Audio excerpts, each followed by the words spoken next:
Thank you. Please remember to turn your phone back on once our meeting is concluded. You don't want to miss any calls from your pals. It is now my pleasure to bring to our virtual stage our dynamic, always intentional, fun-loving elected president of Masters of Evaluation, John White. Thank you, April. I will never tire of that introduction. I know you worked hard on that, and I received every word. Good morning, good afternoon, good evening to everyone. It is September 1st, close to the end of the summer and the beginning of the school year. The theme is back to school. Despite past appearances and blunders, I was schooled, not homeschooled, not raised by wolves. I actually attended school. And some of my favorite memories was I always got the new wardrobe. And I was that guy, I don't know if this describes anyone here. I enjoyed learning back in the day, and I did well, and that sort of mastery I felt good about. Later on, I would go to UC Santa Barbara, a strong departure from my formal education, those of you that know its reputation. And I always loved the drive up the coast, April. You know this, the 101, going by the water and going to a campus that was situated by the coast. And there was learning there and other things as well. So I have wonderful associations with going back to school. And in my adult life, I'm trying to refresh that interest in learning. I've found as I've gotten older, it's taken a little more work to seek and learn new things. But I know joining Toastmasters in this club has helped me become a better evaluator. So when I introduce you all, welcome, Muriel. Hi. I was gonna make a joke about the timer, but anyway, but we move on. So that's the theme. I'm gonna ask some of you what memories you have of going back to school, whether it was outfits, whether you were a pen or a Ticonderoga pencil type of guy, any fond memories you have with school that you might want to share. I don't see any guests other than who's VH? VH? If you could say hi, maybe there's names attached to those initials. VH loves me. I love you right back. We will wait more on VH. I want to, though, take a moment as we wait for the guests to recognize one of our own. As you know, this journey and these educational achievements are hard-earned, and at the end of the rainbow, there's a thing called Distinguished Toastmaster. I'd like all of us to unmute ourselves and to acknowledge, I don't know if she's a first-time DTM. She conducts herself as if this is her fifth or sixth. It's a first time? Please give it up to someone who's poured herself into her own education and to ours at our meeting, and I know throughout the world. That is not an exaggeration. Sandra Savage is a distinguished Toastmaster. Let us give her the proper respect, please. Woo! Yay, Sandra. Yay. Round of applause, Sandra. Yeah. Sandra. That is huge. Sandra, later on, we've given you 12 to 15 minutes, so I would like to give you a moment to just reflect on what you learned from your journey. I give you 5 seconds. Just joking. just a short note on what you've learned and what you'd like to share with us about this DTM journey. I have so many people to thank for helping me along the way. Vicki has been very instrumental in that. But I'd have to say the one thing that really propelled me into finally going after my DTM was COVID. And I started being able to visit clubs internationally and then become keynote speaker at many of them. It got too arduous for them to list all my paths and blah, blah, blah. So I just thought, let's get the DTM and have it simple. And in the process, I learned so many new things that I would not have experienced had I not learned how to coach a club, sponsor a club, work with Speechcraft, things like that. So it's been a long journey, but it has not been boring. Wonderful. Thank you, John. Well, congratulations. I wanted to let you know I've reached out to VH. He or she would rather not be recorded. Maybe later on, though, you can participate in table topics. So welcome. Also, I want to know on the agenda, there was a missing role for table topics evaluator. Mr. Caslin has agreed to take that on. And someone has suggested Ray Sweeney. Sandra, wear that DTM. Sandra Savage, not speaker, but Sandra Savage, comma DTM, so that your evaluator might give you the proper respect. I know he reveres you already. Okay, so those are my opening comments. Hey, Dr. Gwen, good to see you. We are now going on to the meat of the meeting. We have the Zoom master. Victoria, any reflections on back to school for you? Oh my A God. recent graduate of Harvard, I might add. Oh, go on. High school, I got engaged for the first time, one of 5 times. So I had a catch and release program going. So at 17, I entered my senior year engaged to a 23-year-old guy. And it didn't work out, I'm happy to say. So that's how I remember starting my senior year. A bunch of girls went out to lunch, breakfast, our senior class. And we were all talking about what was going on. And someone saw my engagement ring and said, "You're engaged?" Shut the table down, shut me down. And I thought, what am I doing engaged? It's the first moment that the heart started to crack, and I knew it was not going to work out. But as your Zoom master, thank you for asking, John. As your Zoom master, my job is to run the technical portion of the meeting and let people into the room. If there is, for those of you who also have host responsibilities, please do not let anyone in the room in the middle of a speech. I kind of look at that the same way I do contests. So I'll just be watching the technicalities. We'll throw the agenda in the chat every so often. Thank you, Sandra, for helping with that. She's got a speech coming up, so she may not be able to do it, but I will as well. And let's stay to the timing. And with that, I turn it back to you, Mr. Toastmaster. Thank you. I love you for so much. The catch and release will be a phrase that stays with me for the rest of my life. It so captures. And I, as someone who's been released, at least I can laugh instead of cry, as I have my first 63 years. We now move on to the word of the day, Grammarian Counter. He's doing a lot, and I think he has 4 kids, so back to school might need something special to you. Mr. Ryan. Thanks, Mr. Toastmaster. Yeah, this has been a very busy week with 4 kids back to school, 2 in secondary school, 1 started secondary school for the first time this week, and 2 in so secondary school is like middle school. Sorry, translation necessary for all except Pat and Ray and possibly Vincent. So yeah, so it's been a very busy week. A lot of bringing back a lot of memories from my own time in school, and I was just looking through the yearbook, but I'll spare you all the photos this afternoon. The word of the day today is nostalgia, a wishful desire to return in thought or in fact to a former time in one's life, to one's home or homeland, or to one's family or friends. And there's a famous quip, I'm not sure who it's attributed to, but it's nostalgia, it's not what it used to be. So I really like that little one. But please try to use nostalgia as often as you can throughout the meeting. I won't set such a lofty goal as Muriel did last week for 35 times, but please try to work it into your topics, your speeches, and so on as appropriately as possible.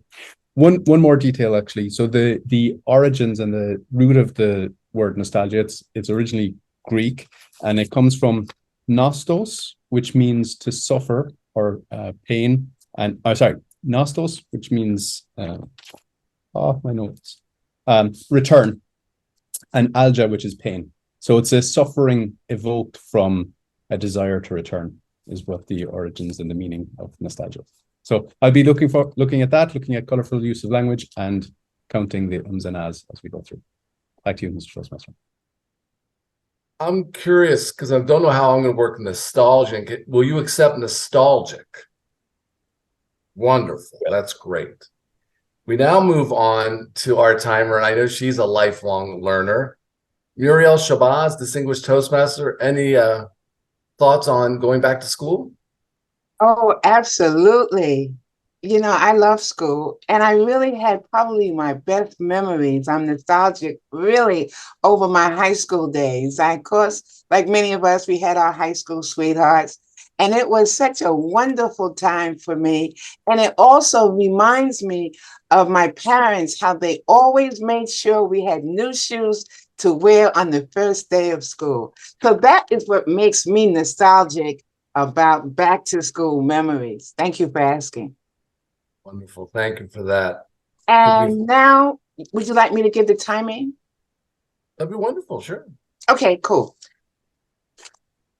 Timing, as we all know, I will be using cards to represent the beginning, the middle, and the end of each person that's speaking. It looks like we have two wonderful speakers for today, Sandra Savage. May I have the timing for your speech, Sandra? 12 to 15 minutes. 12 to 15. And how would you like me to time?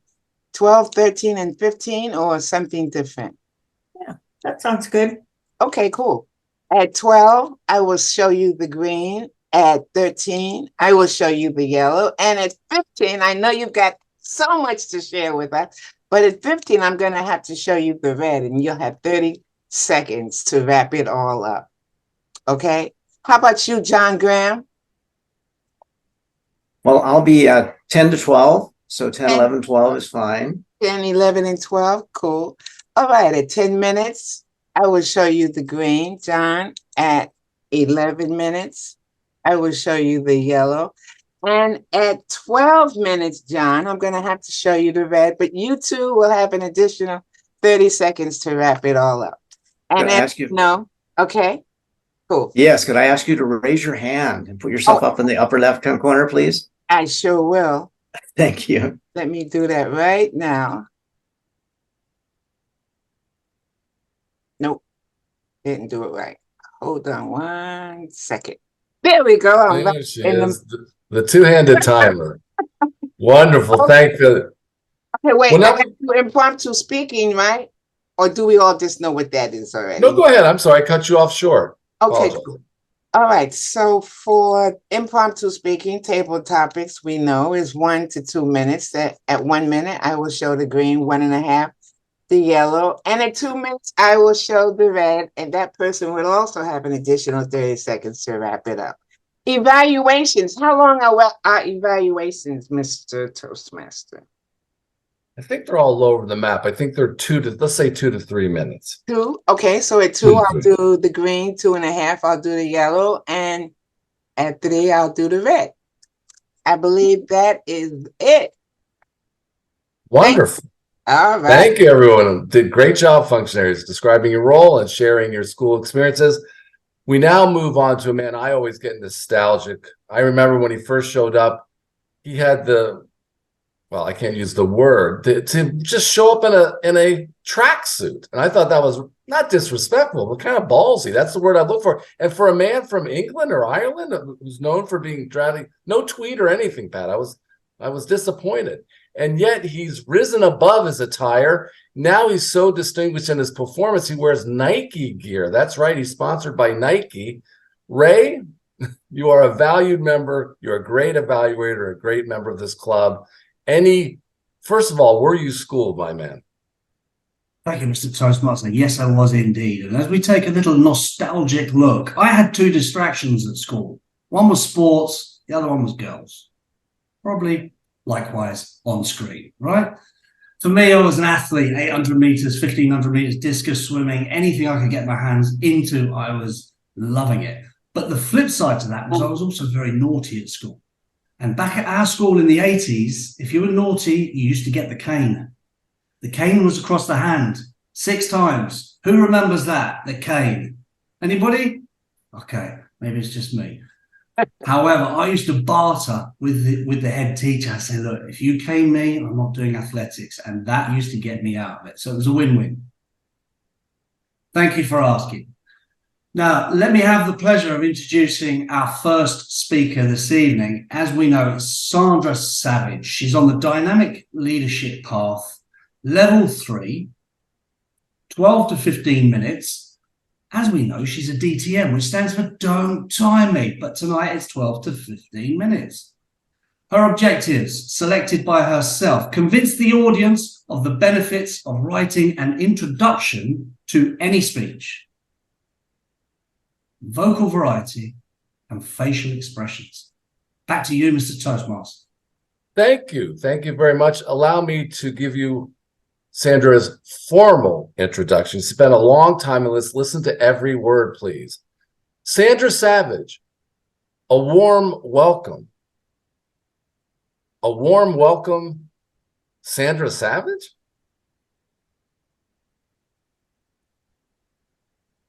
Do you recognize that introduction? The speech contest that just concluded 2 weekends ago, that is all you got at the beginning of your speech as a contestant. Have you ever wondered why? It's because that's neutral. An introduction could sway you on the speaker who's coming to take the stage and compete in the contest. They can either give you an advantage or not so much. It is important to have a speech introductions. They matter. Can I give you an example of a really bad one? And I don't tell Arthur that I'm using his. He's a friend of mine. And I'm reading from his bio. Arthur has been with Toastmasters starting in Iowa in 1995. He is a 2-time DTM and has served all the club officer roles. He has gone on from giving 60 ums and ahs in a 7-minute speech to giving speeches with no ahs or ums. An area governor in New Jersey and an area director in Minnesota. Outside of Toastmaster, Arthur works as a software developer with a computer science program and has more years programming databases than he has ever had in Toastmasters. He also enjoys active pursuits in the outdoors. He is currently attempting to visit all the state parks in Minnesota. I'm sorry, but I'm bored. And it didn't tell me anything about what he's going to be talking about. A speech introduction is not your bio. Don't be lazy. Don't expect your John White of the evening to introduce you by having to go look online and find your bio. They should instead prepare your audience to be excited. Arthur is not exciting. Thank God he didn't talk about his 14 grandchildren and 2 cats. A lot of people do that. A speech introduction is unique to each and every speech that you give. It sets the tone. Let me give you a better example. The only real stumbling block is fear of failure. In cooking, you have to have a what the hell attitude. I'm sorry, that doesn't roll off my mouth. That's the spirit of and a famous phrase from our next speaker, Julia Child. Well, many of us know her for her butter and French cuisine, an entertaining personality. What you may not know is Julia is also a passionate advocate for fresh, locally seasoned ingredients. Please welcome to the stage, Julia Child, cooking from her garden. Now, wasn't that better? What did it do right? First of all, it was short. That's good. And it was relevant. It told you who the speaker is. And don't worry, I have a handout at the end for you to take. So if you want to take notes, great. But I do have something that you can have set aside. It's short and it starts with an action verb or some kind of getting people's blood pumping. Prepare, get ready, we're going to get an insightful and exciting and learning and giving and all those things. By the way, did you know your evaluation doesn't count against your speech in time? So why not give your introducer some of the things you want to say about you, but not take up your time on stage? Make sure your introduction is relevant to your topic matter, to yourself, to why, and that's the next thing. Why are you talking about this? Why is it important? Then your credentials. Who are you? Most of us are not, Madonna. We can't just say, welcome, Madonna or Julia Child. We need to be told, people need to be told who you are, why you're talking about this topic, why you're talking about this topic and why you should listen.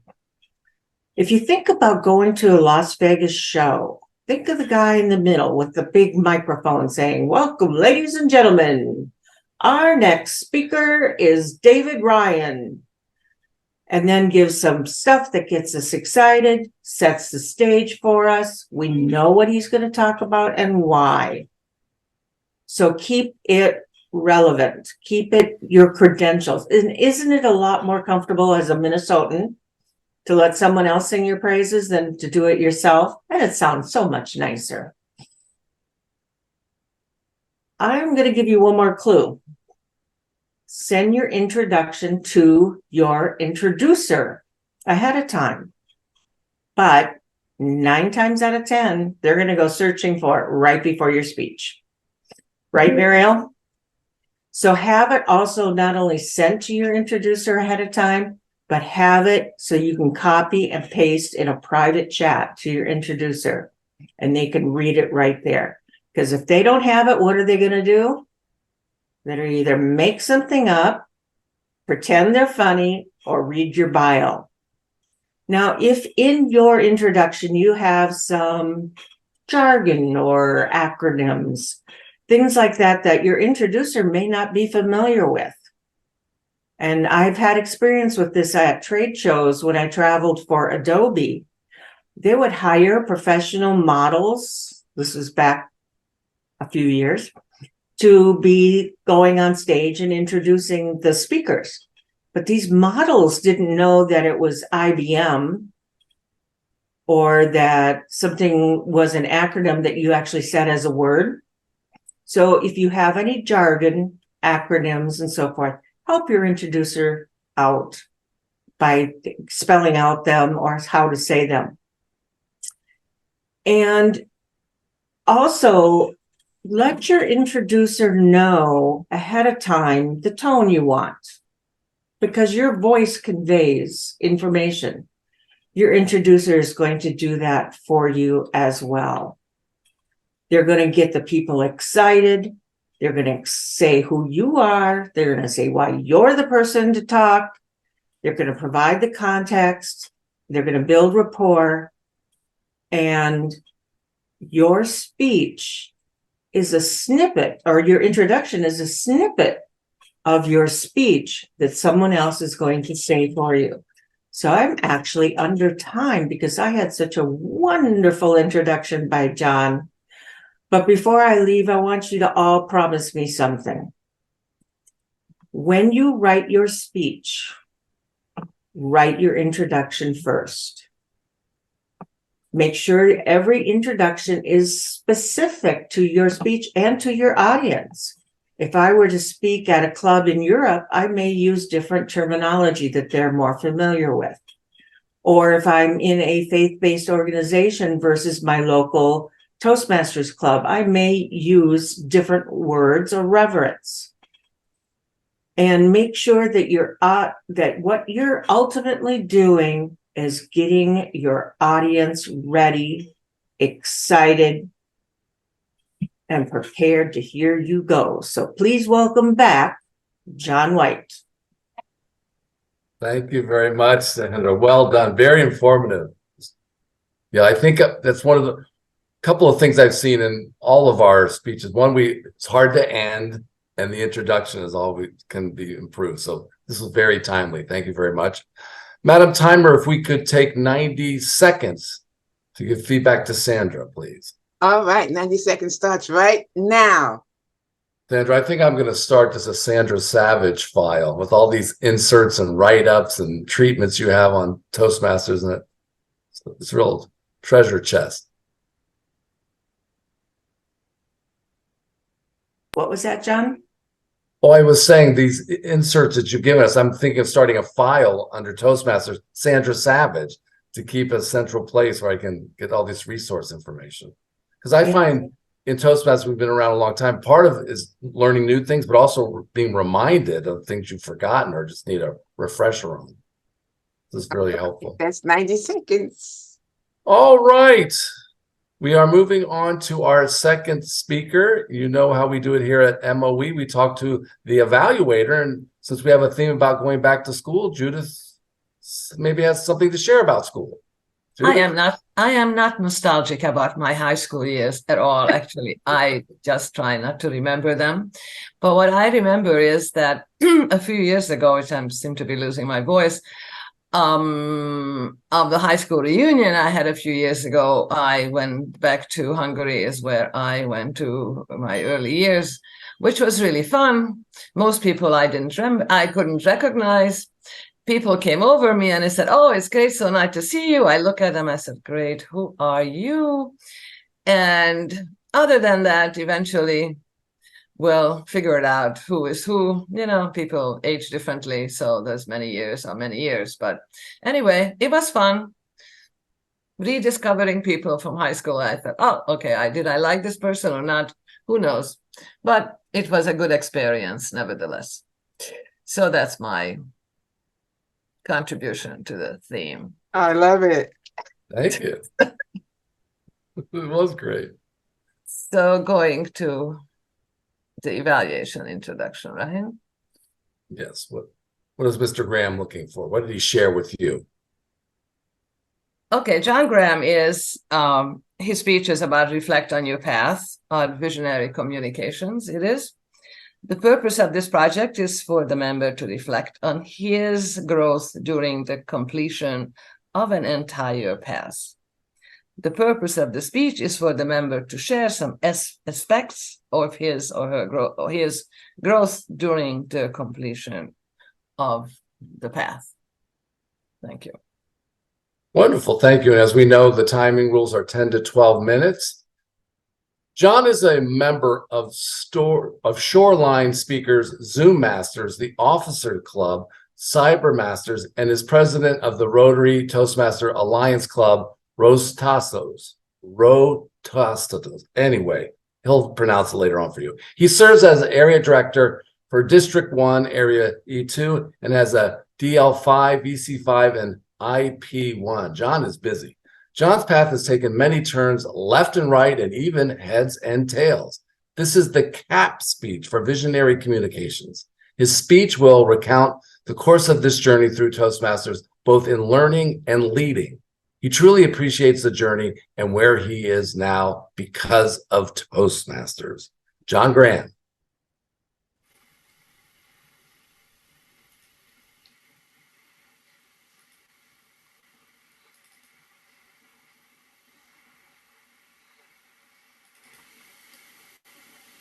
John, are you unmuted?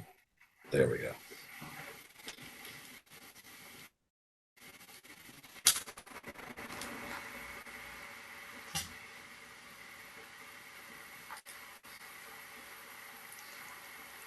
Well, thank you, John. And ladies and gentlemen, fellow Toastmasters, and esteemed guest, I have a lot of nostalgia to share.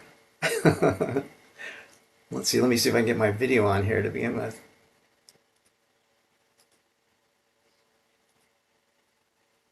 I'm sorry, let me stop it and get it to come back on again.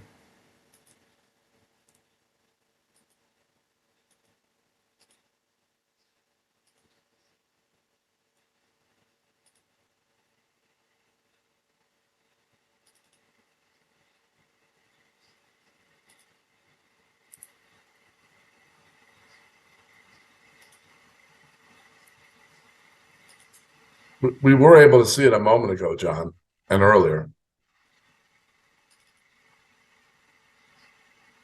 You see it now.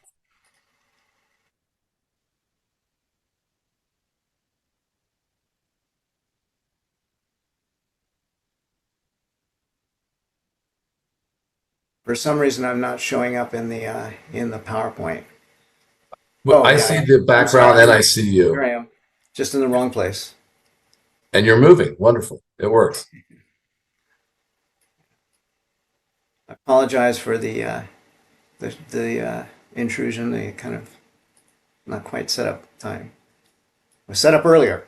Okay, now today I stand before you as a really a harbinger of change, a bringer of possibilities. And our journey through life is like sailing with endless horizons waiting to be explored. As we embark on this voyage, I invite you to join me in understanding the essence of our visions and the remarkable power they possess to shape our reality. This is the cap speech in my path to become a visionary communicator. As I go back over this path, I have many memorable moments. Nostalgia.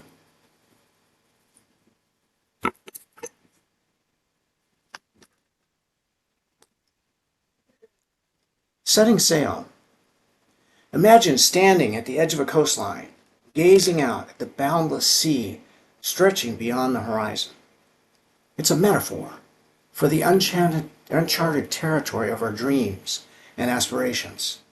Just as a ship needs a captain to steer it through unpredictable waters, our visions serve as our guiding star, directing us towards meaningful destinations. Pathways has taught me the power of effective communicating and storytelling. I have learned that words can inspire, motivate, and connect individuals from diverse backgrounds. Through speech projects, I have honed my ability to craft compelling narratives and deliver impactful messages.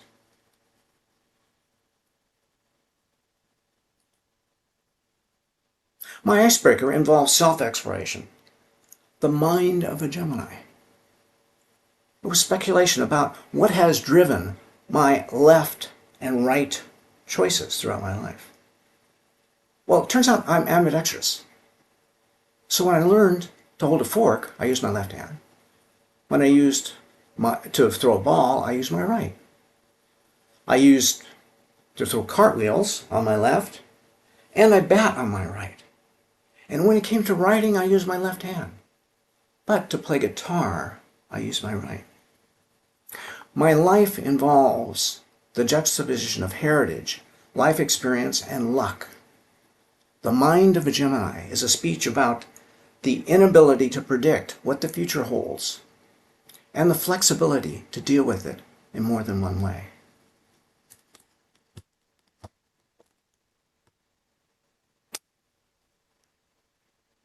Then there was the memorial I did for my father. This gave me the opportunity to look at heritage and how much of my life I owe to my parents. The first eulogy gave me feedback from other Toastmasters online. Then, after COVID, I made it in person. Those we love don't go away.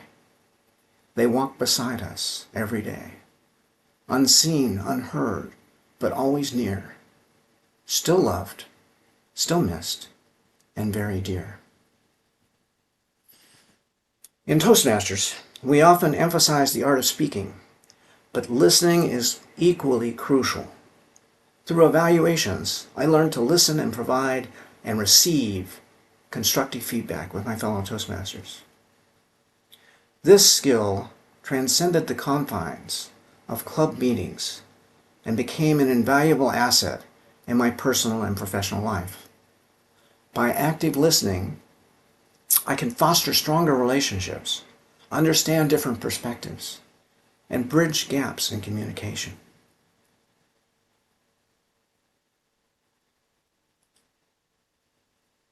Looking at my leadership, communications, and decision styles led to a realization that these styles influence team building and group synergy. I now view myself in the light of all of them.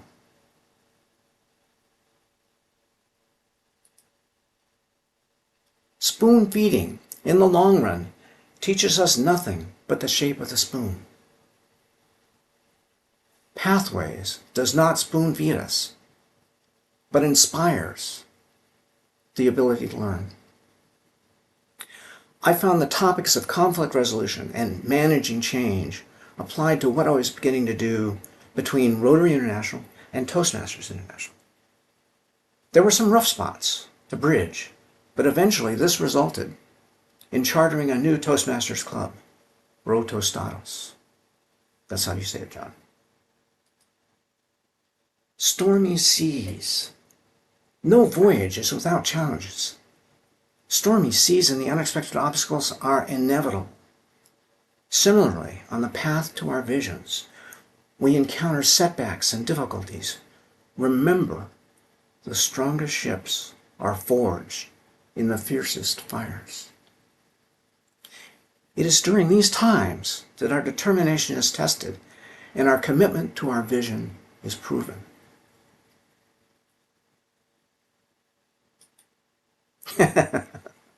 Have you ever bought a used car? What a pain, right? In conflict resolution, I learned that the most successful negotiations are not necessarily what they seem. In my last car transaction, I thought I'd found a perfect car. Perfect condition, at an affordable price according to Kelley Blue Book, but the seller had a price in mind much higher than he listed it, and well beyond Blue Book. To be fair, that car was worth more. I made an offer. He wanted thousands above that. Why did he want so much? After listening and discussing, I discovered why. He had another car in mind for his wife. He needed a certain amount for this car to buy her the next one. We shook virtual hands and agreed it was best for us both that he not sell me that car. Sometimes no is the best answer.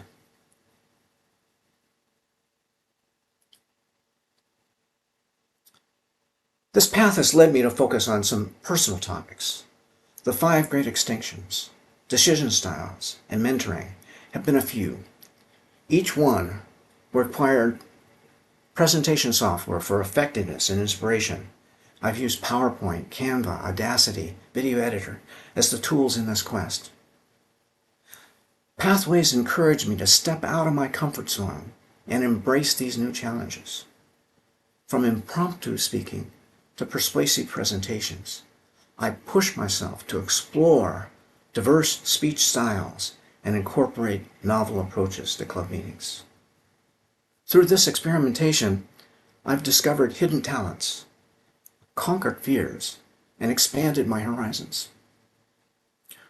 Growth lies beyond the boundaries of familiarity, and by embracing discomfort, we unlock our true potential.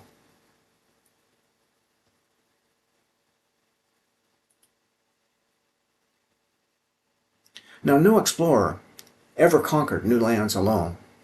Collaboration and networking are the compasses that guide us through uncharted territories. Surround yourself with like-minded individuals who share your vision or can contribute to its realization.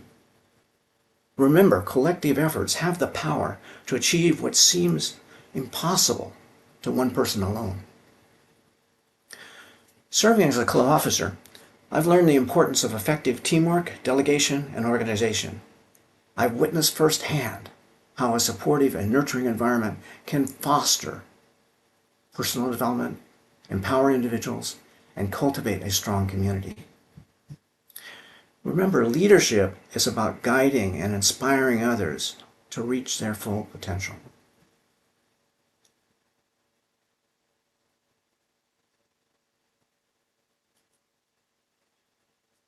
My experience as an area director, I've learned much about planning and organization.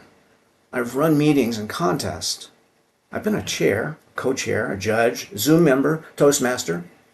Each of these roles has required standing on the shoulders of others who came before. You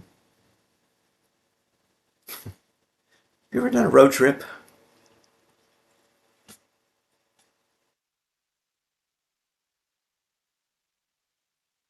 You know, one of those things that you always wanted to do? Yeah, that one. Well, mine was a 16 or 17,000 mile walkabout done as a hitchhiker in the 70s. I left from the 405 at South Coast Plaza, and after meeting the Marlboro Man and driving an astronaut's sports car, I returned. Toastmasters is giving me an opportunity to develop and apply a new vision. That vision involves development, focus, accomplishment, and communications. That vision has now become a plan.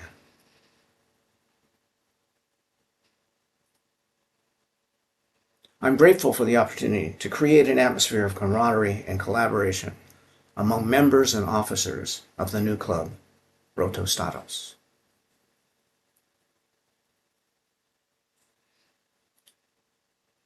In conclusion, dear friends, our visions are the compasses that guide us, the stars that light our way. They are the force that transforms ordinary individuals into extraordinary trailblazers. As you stand on the precipice of your dreams, remember, every great accomplishment started as a single vivid thought. So I challenge each of you, what vision lies within you waiting to be set free?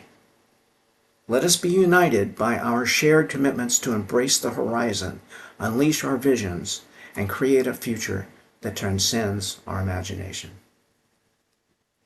And once again, I have to tell you, John Lennon says it all.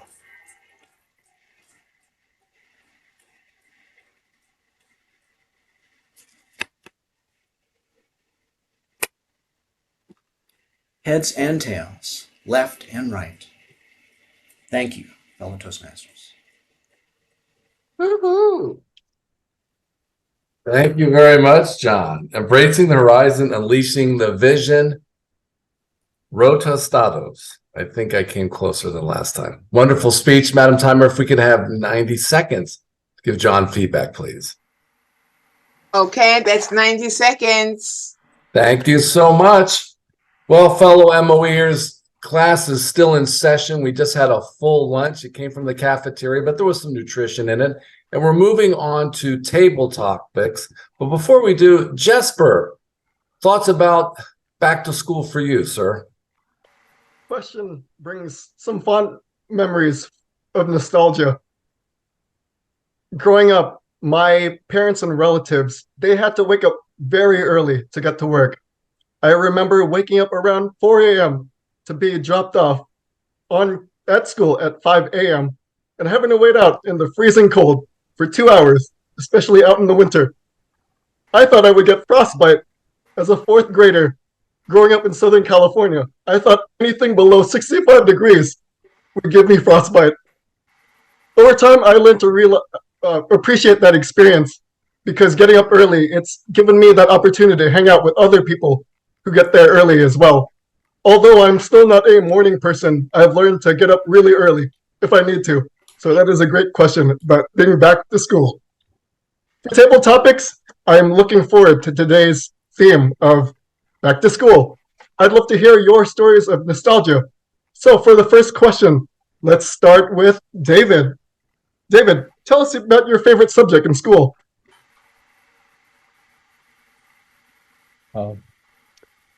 That's actually a really easy one, Jesper. So math, again, the translation for the Americans. Maths was my favorite subject by far. I just loved it. So a little story. I was looking through my yearbook earlier today in anticipation of this meeting. And the embarrassing picture that I didn't want to share with you guys was from a trip that I made back in 1997 to Argentina to represent Ireland in the International Maths Olympiad. So maths was my absolute favorite subject. I just loved it. I used to spend hours outside of school just noodling on tricky problems and so it was, I'd make schedules of what I'm going to study in my final year. So in Ireland we have 7 or 8 subjects and we all study 2 standard exams, and I used to forget about all the other ones and just spend all my time in maths. So there you go. Math. David, Back to you. I wish I loved math. I did like algebra. Geometry was a little interesting because we had to find numbers for various shapes, but math was interesting. Thank you, David. For our next one, let's go to April. April, tell us about your favorite teacher.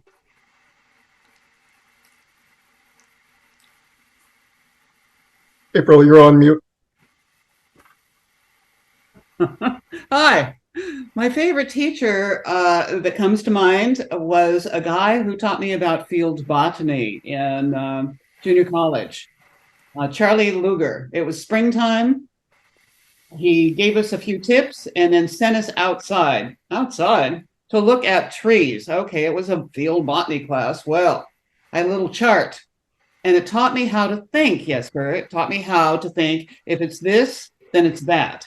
If it's not this, then it's the other that.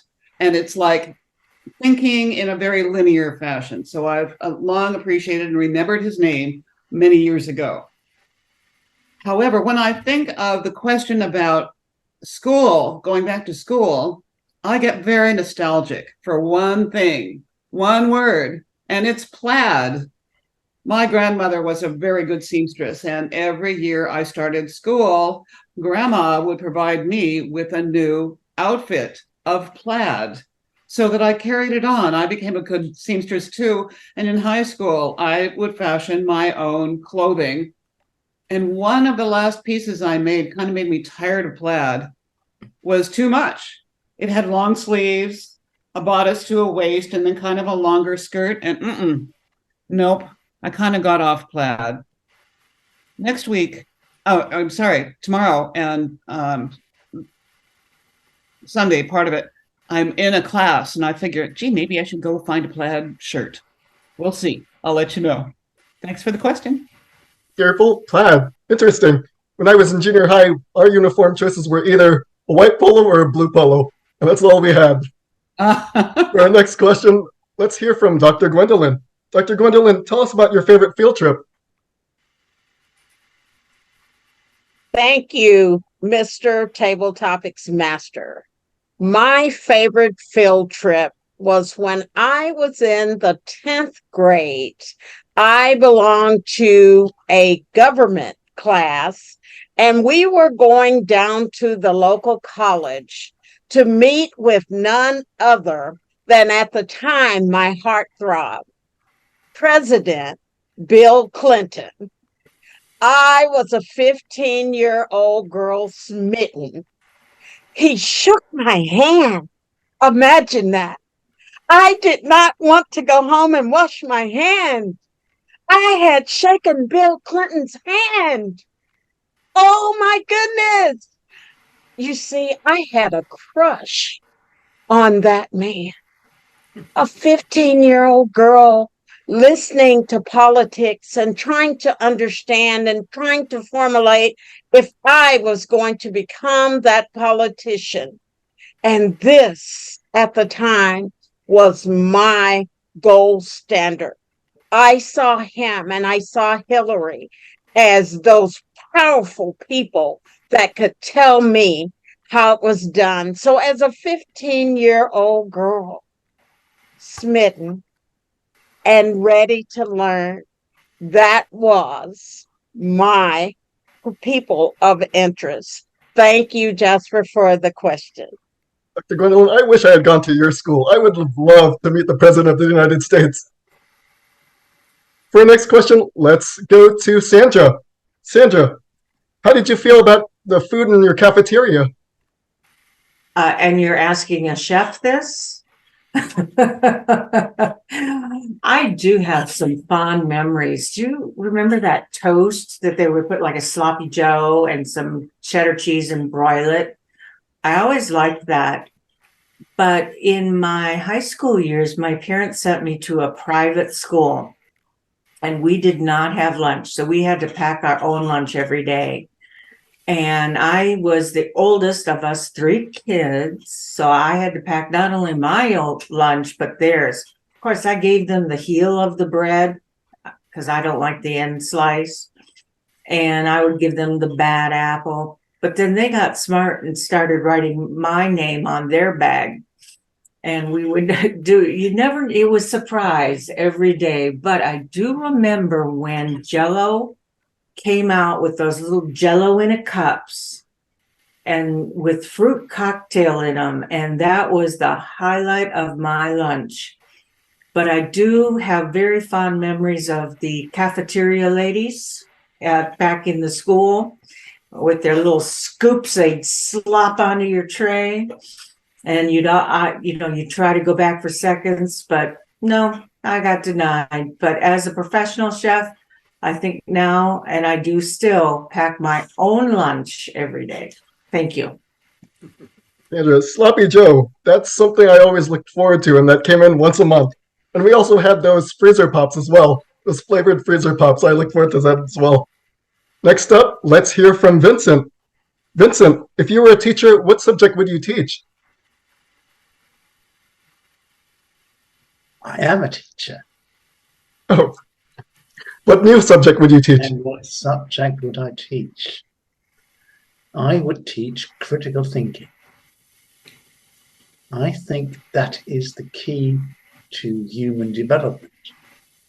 And also, this is why most of our government institutions don't want us to be critical thinkers.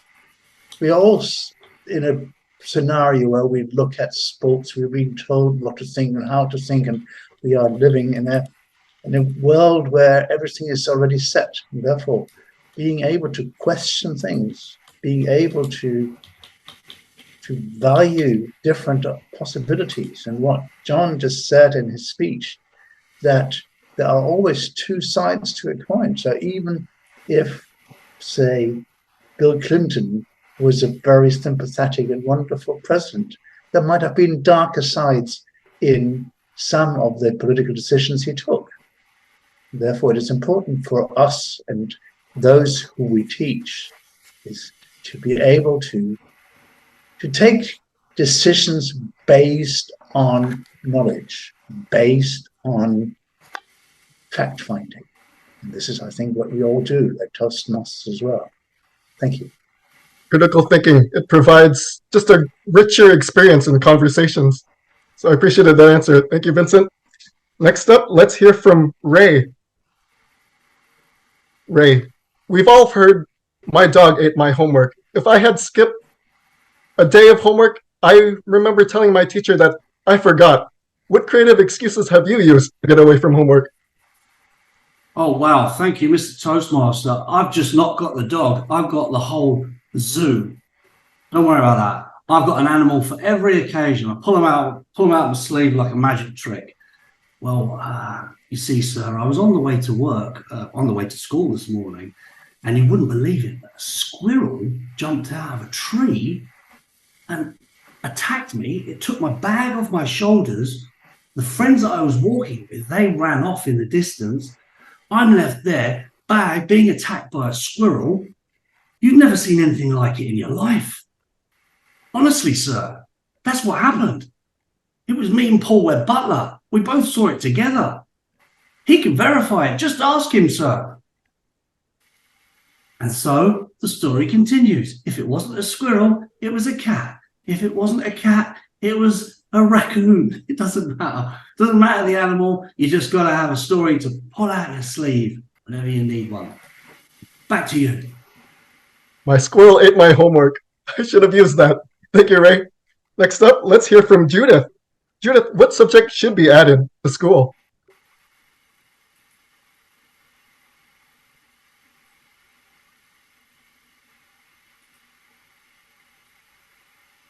I think the subject that should, I don't know, it depends on what school we are talking about. Whether we're talking about high school, we're talking about other schools.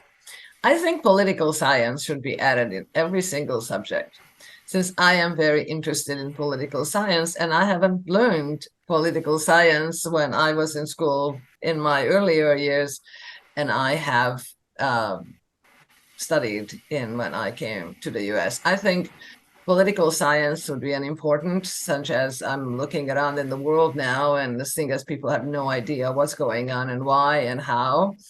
I think it would be good to have some history of that so people can learn some. One of the interesting things that I have to say that when I first came to the US and I took a class in a college of political science in Detroit, that is, they have invited the person who was the head of the Communist Party in Michigan.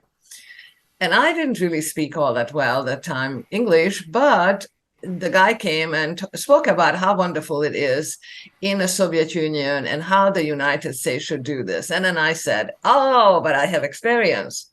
So with all the English that I could master, actually, in speaking, I got up and said, no, that is not true, because I came from a country that practiced all of that. And whatever you're talking about is nothing to do with reality. So I think it is important one should really understand what's going on in the world as we are experiencing it right now. So that's my answer. Thank you for your question. Judith, I actually majored in political science. I would absolutely jump on that idea to bring political science to more schools. Thank you, Judith. Next, let's hear from Muriel. Muriel, what do you think is the most important quality for a teacher to have? Wow, Jasper. The most important quality an instructor or professor or teacher should have. Transparency. I think transparency is important. I think that our teachers today would really capture the imagination of our students if they were more transparent, more honest, more sincere, more open, really more open to communicate and understand and listen to students' differing points of view. I think sometimes teachers just follow a formula, a format, and it works for their curriculum writing, for their lesson plans, but doesn't really work for the student. And so I think one of the best qualities a teacher or professor could have is transparency and understanding. I guess I'm lumping it all together, but yeah, I think I would stick with that. I would stick with transparency as one of the best qualities a teacher could have. Thank you, Jasper. Transparency and understanding. If more teachers had that, our education system would just have increase in value. I can see the importance in that. Thank you, Muriel. Next, let's hear from Vicky. Vicky, during school, we learned art, we learned to draw, we learned to paint. What was your best piece of artwork in school? Thank you, Mr. Table Topics Master. Well, it was my voice. I was a singer, and I was part of all the choirs. I was part of the all-city choir, and my mother, dead Rita, did not think I had a good voice. She was an artist herself and a musician, and she always put the skunk on the table. And when I got into the all-city choir, she said to me, and I quote, "How did you do that? You can't sing." Now, here's the thing. I was a first soprano, easiest position to sing because you kind of scream along the top. And I knew that she wasn't necessarily right. She wasn't necessarily wrong that I couldn't sing well. I wasn't tone deaf, but I loved to sing. So my art form was choir.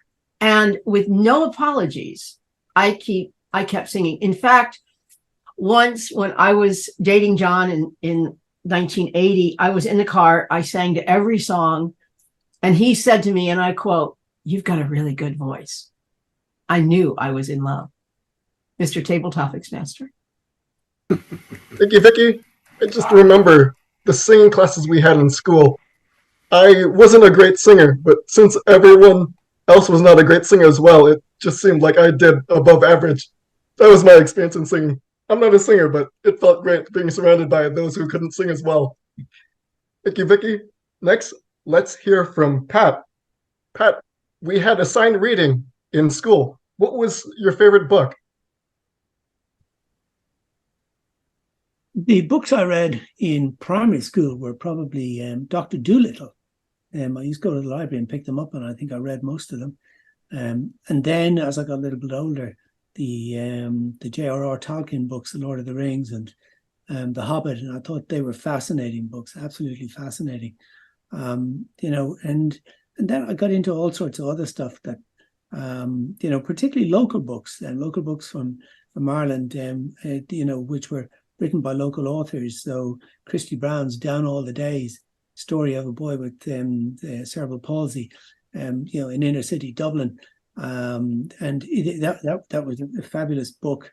with real insights into the city. And then later in life, a lot of other Dublin books like The Commitments and The Van and The Snapper, all made into movies, which are all fantastic.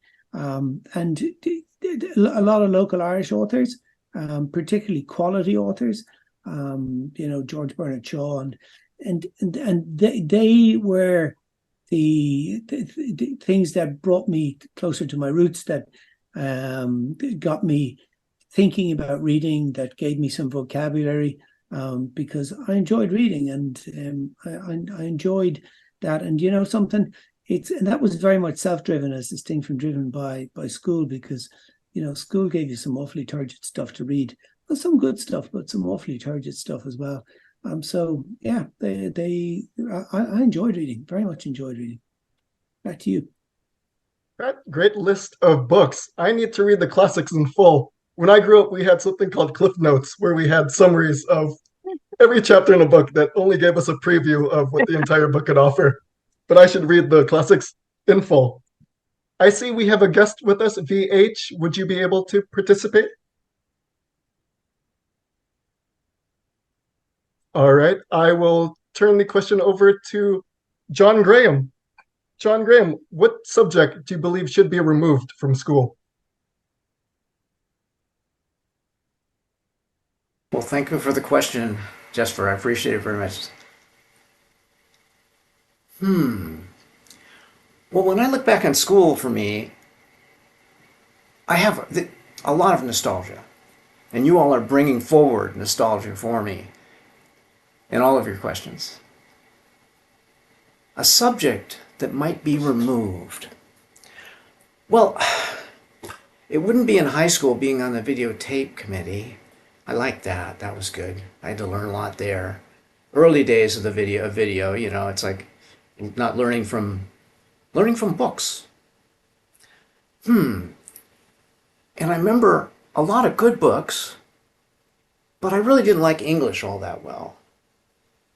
When I was growing up, it's like I had to push myself to learn to read well. So reading was an important thing, but a difficult thing, so I wouldn't remove it. I was able to advance myself to be 2 or 3 grade levels ahead because of the influence of my grandmother. And probably a little bit of Catcher in the Rye. And, of course, the Tom Swift series. You women had Nancy Drew. We had Tom Swift. Or I had Tom Swift. And then I had all the science fiction books. Gray Lensman, Isaac Asimov, all those Heinlein, all those wonderful books. And for a while there, I was reading 2 or 3 books a day. I went from reading nothing and being a bad performing reader to being a good performing reader. And that was very important to me. So early on, my response would have been, remove all that English stuff. Get rid of that class. I don't like it. But now, I'm glad I had it. Thank you. John, great set of classics. Again, I need to read these classics in full. And that concludes our table topics. Thank you, everyone, for sharing your stories of nostalgia. I will turn it back over to our timer. Okay, what would you like me to do at this point? Give you the timing on each person's response, Jesper? Yes. Okie dokie.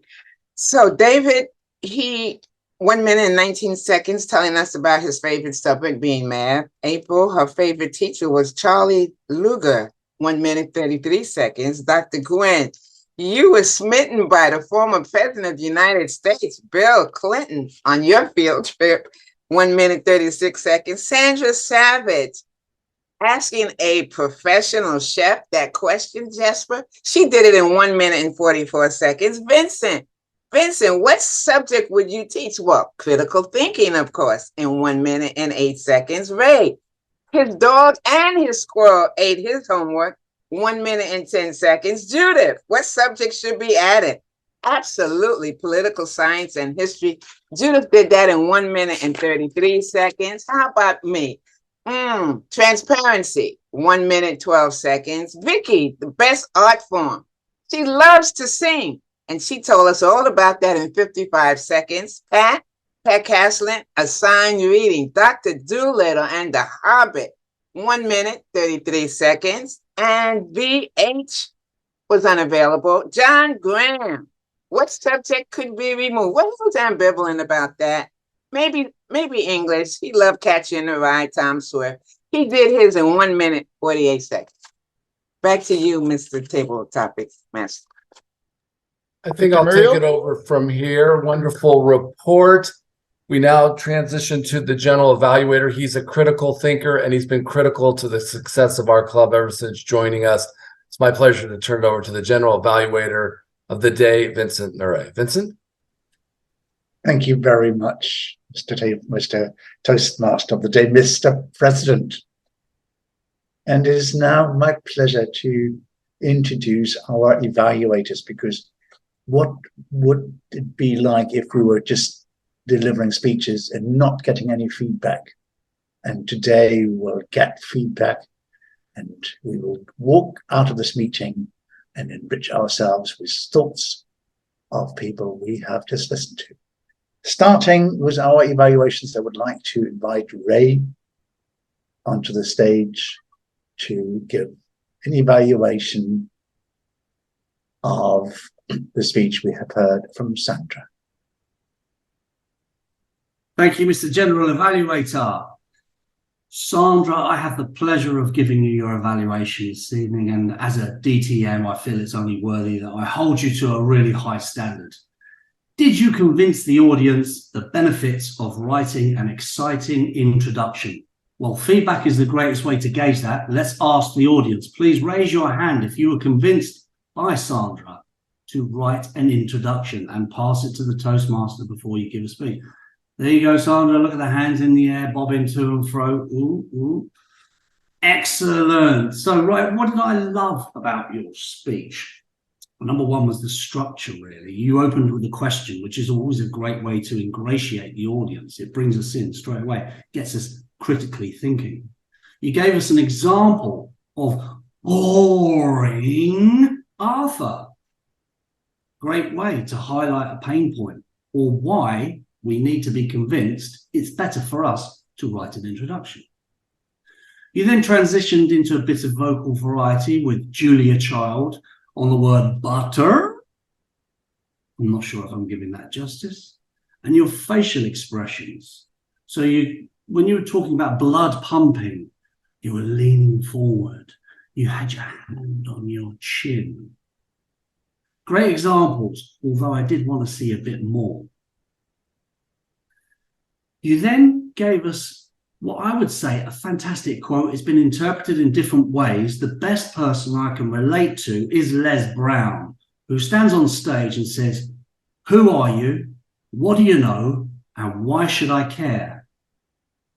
And that's the penultimate question about anybody hitting the stage. When you're a speaker, who are you? What do you know? Why should I care? After that, you transition nicely into Muriel, an engaged Muriel from the audience. And that's always good. Pick somebody in the audience, in the group, bring them in. It engages everybody. Yeah. You explained about the tone, the feeling, the speed at which you need your intro delivered, which is really important. We forget that, and we need to give that information to the speaker. As I said, the overall structure was great, but how can I help you improve? So maybe there's a few points here. I would perhaps demonstrate an amazing introduction. Pick one in history. Give it to us, something we can relate to. Secondly, maybe a bit more vocal variety, more facial expressions, and a bit more chutzpah, a bit more energy into the presentation. Yeah.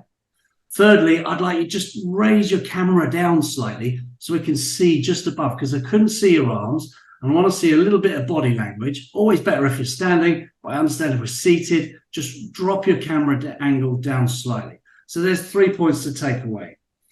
Your summarization at the end, you asked us for a promise, and that is a great call to action. Yeah. But as a DTM holding you to a high standard, I would consider repeating this here in the club or somewhere else to give yourself the opportunity to polish it and make it smooth like butter. Back to you, Mr. General Evaluator.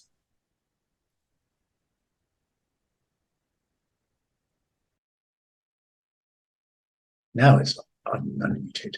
Thank you very much, Ray, for your insights. Now I would like to call on Judith.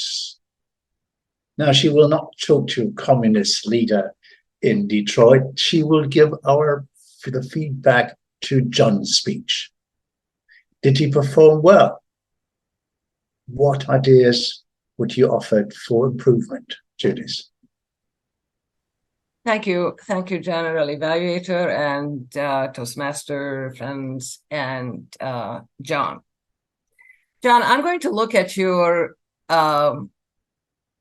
presentation with the content, visual, and the vocal part of it. So let's talk about the content.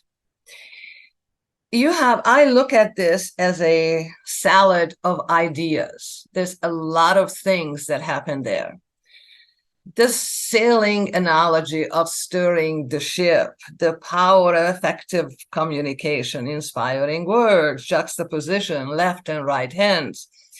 Talked about a eulogy of your father, active listening, conflict resolution, just about everything you can possibly put into this speech. It was in there, and that is part of the visual communication path, which I have also completed myself.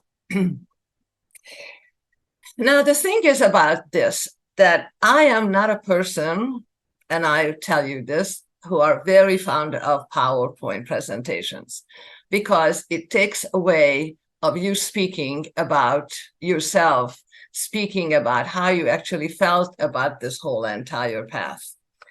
So what I would have liked to see in this also, instead of so many metaphors, and then we had so many, and quotes that were certainly very good ones, is at least choose one that stands out, choose one, or one that you struggled with, some stories that you found that was really interesting to you, and how, yeah, that's what I think about the content, is that it's, so then you have the visual one. What I really liked is that you started this slide with imagine, but then imagine somehow disappeared because it didn't follow up imagine this and imagine that.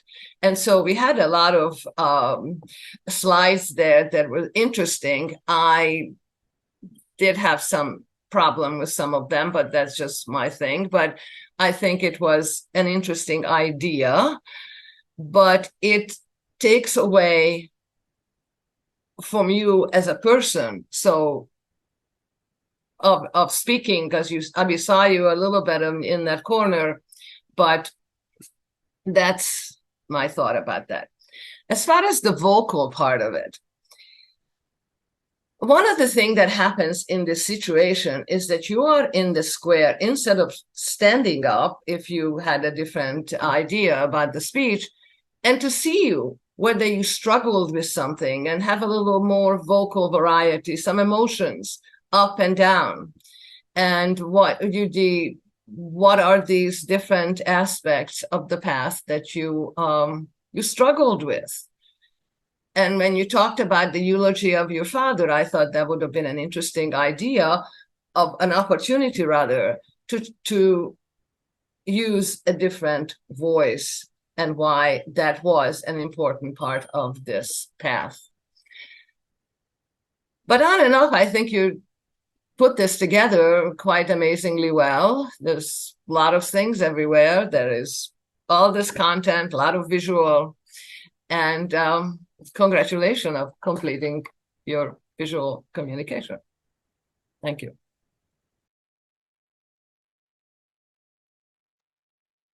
Thank you very much, Judith. Thank you very much indeed.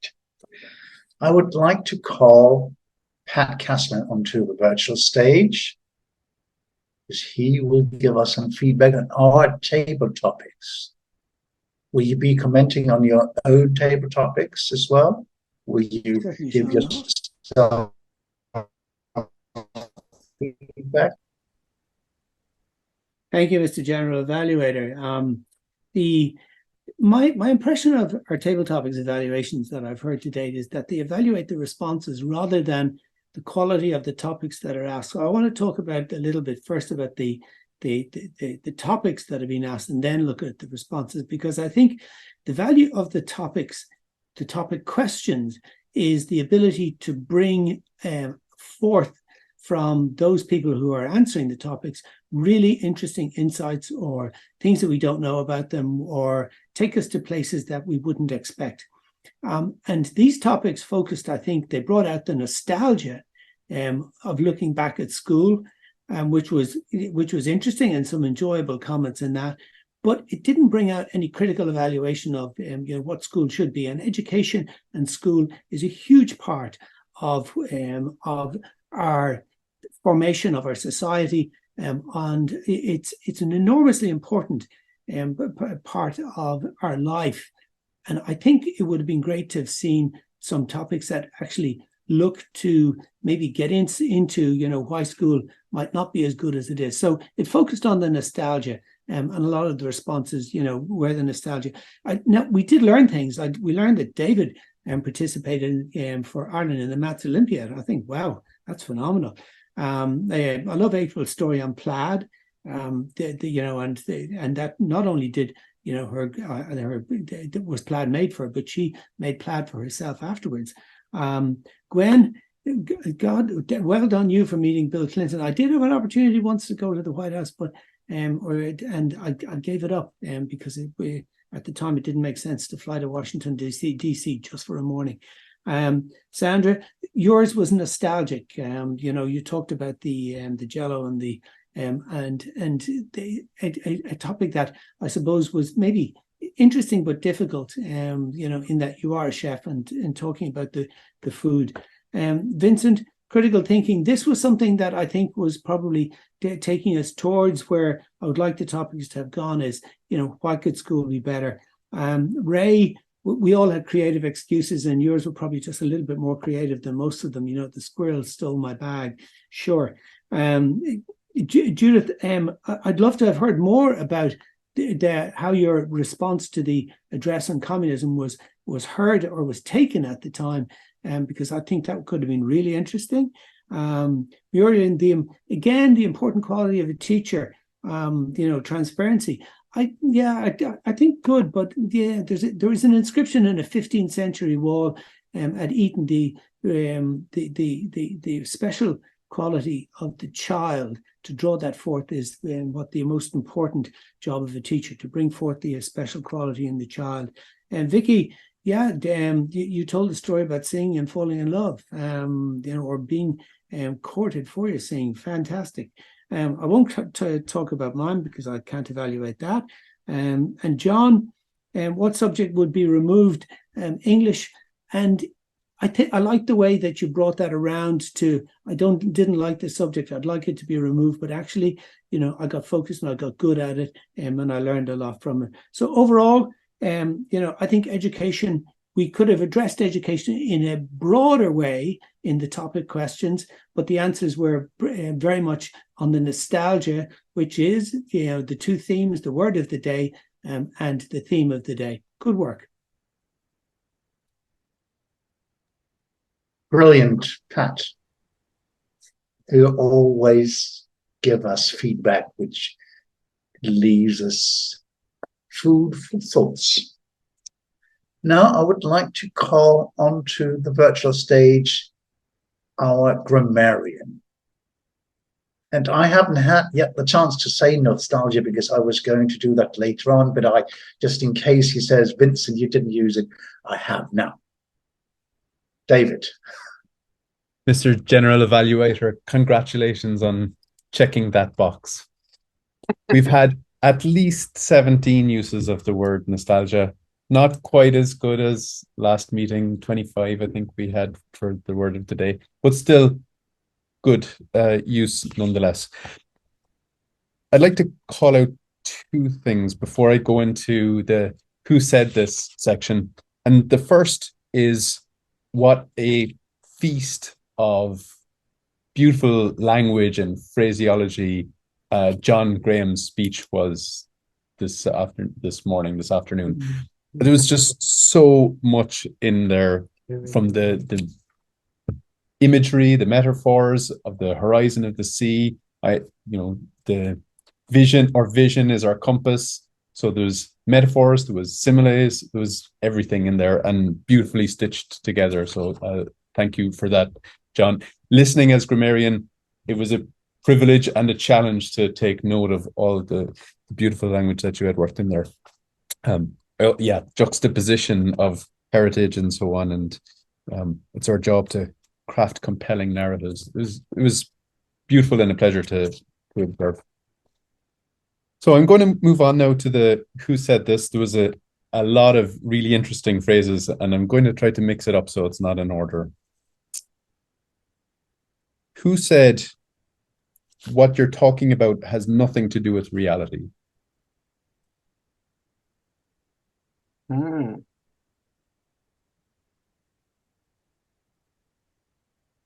Anyone? Was that in this club?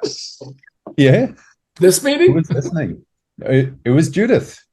Judith. Okay. And Judith didn't even remember. who said? Communist leader. Who said? And this was a new phrase for me. Who said? Put the skunk on the table. Is that Ray? Ray, probably. No. No. Uh-oh. Oh, It's Vicky. Oh, that wouldn't. Who said? I do not want to go home and wash my hands. Dr. Gwendolyn. Yeah, you got it. Okay. After shaking Bill Clinton's hands, right? And who said, DTM, don't time me? Ray. That was right. Yeah. Who said the two-handed timer? John. John. Yeah, John. Catch and release. Vicky. Victoria. Very good. Every great accomplishment starts with a single vivid thought. I'm The other John Graham. John Graham. That was really like that one. Who said Jello in a cup with fruit cocktail? Sandra. Sandra. Sandra. Who said a squirrel jumped out of the tree? Ray. Ray. Yeah. Oh, No. this cracked me up. And I can't read my own writing. Oh. A bit more chutzpah. Was that? That was Ray as well. Was that Ray? Oh, Ray in his yeah. evaluation. Yeah, Ray. Right. And a salad of ideas. Judith. Judith. And one last one. Who said smooth like butter? Ray. That was Ray. Thank you. Back to you, Mr. General Evaluator. A masterful grammarian. Thank you very much, David. May I call onto the virtual stage Muriel, who has been performing the timing advices, and could you give us feedback on both the speech, lengths of the speeches and the evaluations, please? Sure, absolutely. Sandra's speech, 8 minutes and 23 seconds. John Graham was at 13 and 10 seconds. And I gave him grace for the little technical stuff going on. We also have evaluations. Ray evaluated Sandra, 3 minutes and 24 seconds. And Judith evaluated John Graham. She did such a fabulous, wonderful job. She only went over by 22 minutes. 3 minutes and 49 seconds. Thank you very much. And that is, Pat's table topics evaluation. I'm sorry, 3 minutes and 29 seconds. Brilliant. Much All obliged. Okie dokie. Now I give you my 2 cents of what first of all, let me congratulate John White, because the introduction to the meeting, opening the Pandora box of nostalgia, was very beautiful. And he gave us hints about how we felt. And I believe that the scene of the day-to-day opened up an imaginary box for many of us. And I also appreciate that I suddenly learned about David traveling to Argentina, or how Sandra prepared sandwiches for her siblings, or perhaps how getting up at 4 o'clock in the morning and waiting for 2 hours in front of the closed school. That obviously shapes our lives. I also would like to commend our table topics master, because Jesper indeed asked questions which are, again, relatable. We all have school experience.